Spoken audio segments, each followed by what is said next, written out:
Bem-vindos ao Doxa e Episteme.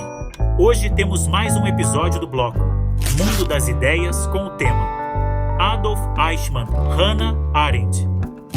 Eichmann, um membro do regime nazista, desempenhou um papel crucial no trágico transporte dos judeus da Europa para os campos de concentração na Polônia, incluindo o terrível Auschwitz. Esse horrendo movimento fazia parte da terrível solução final concebida por Hitler para exterminar os judeus que viviam sob a ocupação alemã.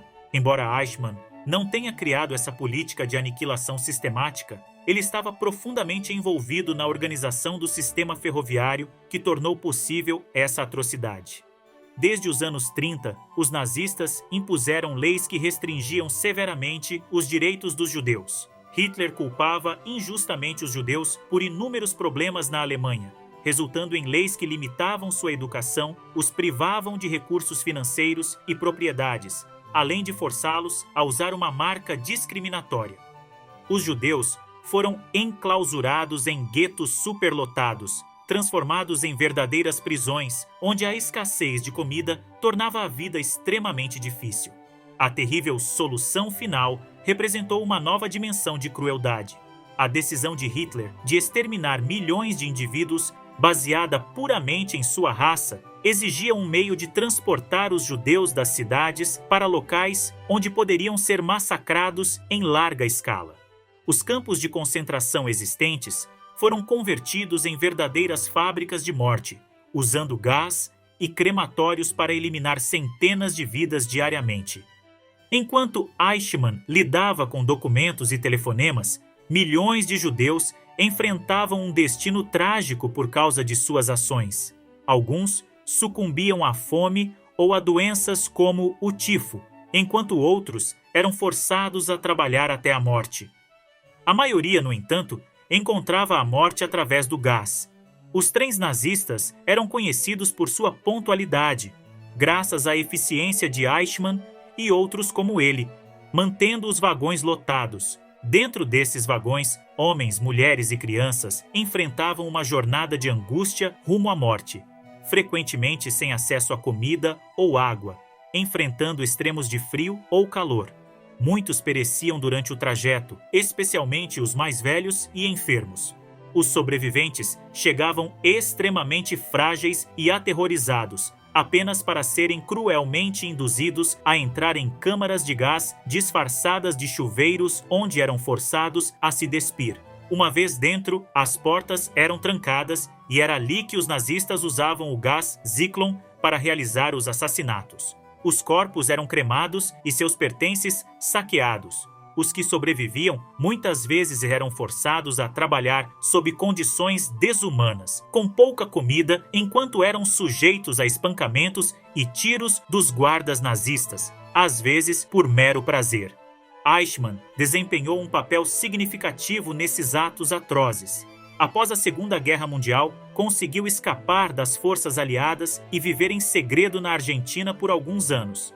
No entanto, em 1960, foi localizado e capturado em Buenos Aires pelos agentes do Mossad, a agência de inteligência israelense. Foi levado sob efeito de drogas para Israel, onde foi julgado. Seria Eichmann um indivíduo maligno, um sádico, que encontrava prazer no sofrimento alheio? Isso era o que muitos acreditavam antes do início do julgamento. Será que existia outra motivação por trás de sua participação no Holocausto? Durante anos, sua função foi encontrar maneiras eficientes de levar pessoas à morte. Afinal, apenas um monstro poderia continuar com suas atividades após dias tão sombrios. A filósofa Hannah Arendt, uma judia alemã que emigrou para os Estados Unidos, acompanhou o julgamento de Eichmann para a revista New Yorker. Ela buscava compreender um produto do regime totalitário nazista, uma sociedade onde o pensamento individual era suprimido. Arendt queria entender esse homem, compreender sua mentalidade por trás de ações tão terríveis. Arendt descobriu que Eichmann era diferente do estereótipo de nazista que ela conhecia. Ela mesma havia fugido dos nazistas, foi aluna do filósofo Martin Heidegger, mesmo ele tendo se envolvido com o partido nazista. Heidegger apoiou políticas antissemitas e manteve relações íntimas com Arendt, apesar de ser casado e ela ter apenas 18 anos na época.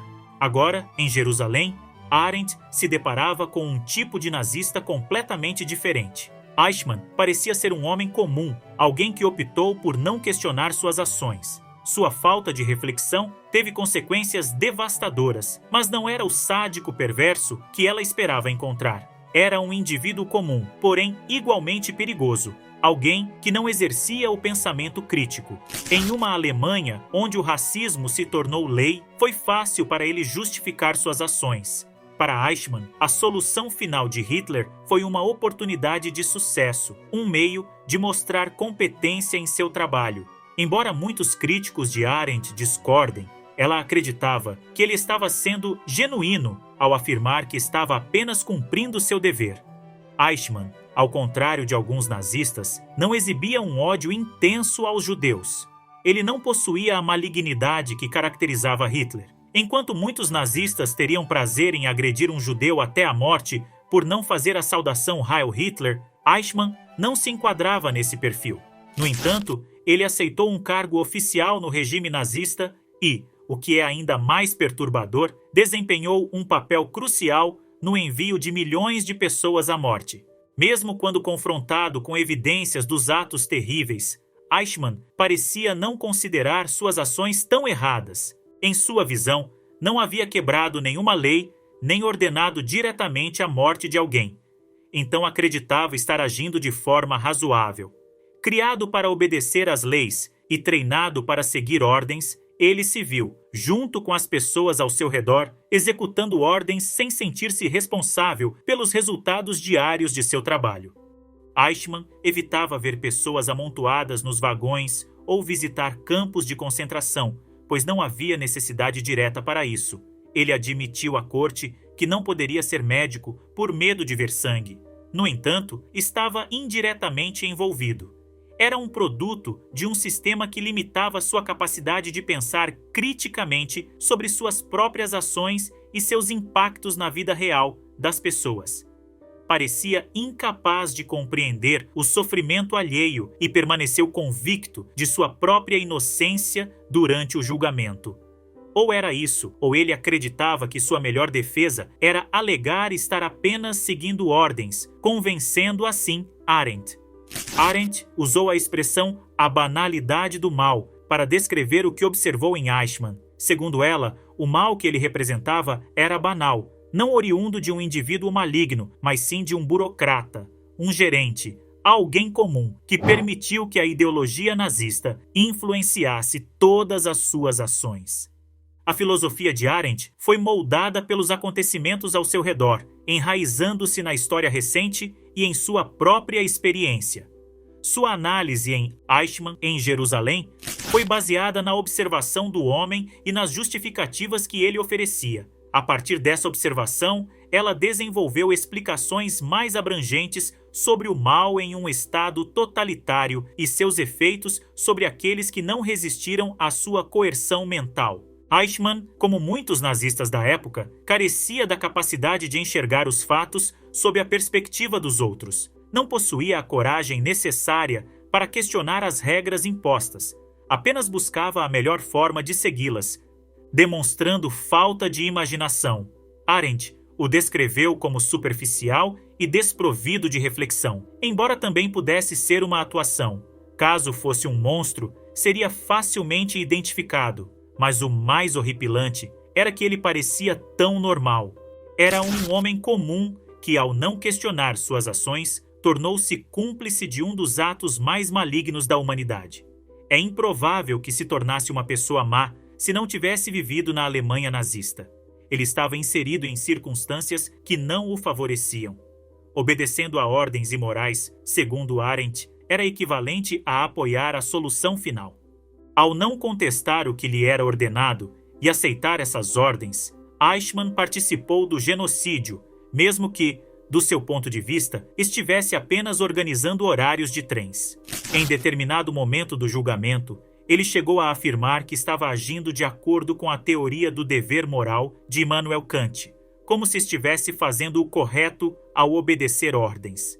No entanto, não conseguia compreender que Kant acreditava na importância de tratar os seres humanos com respeito e dignidade para a moralidade. Muito obrigado a você que assistiu o vídeo até aqui. Caso tenha gostado, dê um like, assine o canal e compartilhe com os amigos. Um forte abraço e vitória sempre!